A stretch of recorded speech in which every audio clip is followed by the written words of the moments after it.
Jou daaglikse CLF inspirasie. Aanvaar mekaar. Aanvaar mekaar dan soos Christus julle ook aanvaar het, tot eer van God. Romeine 15 vers 7. Nie twee mense op aarde is dieselfde nie. Almal verskil van mekaar. Elkeen lyk anders, doen dinge anders en dink ook anders.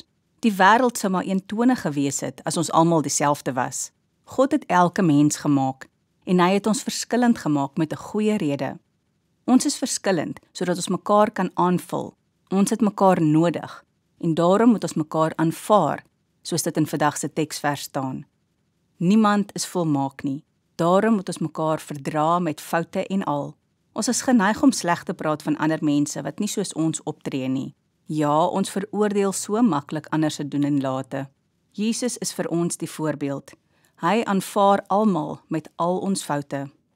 Wanneer ons bely dat hy die Christus is en ons vergifnis vra vir ons sondes, neem hy ons onvoorwaardelik aan.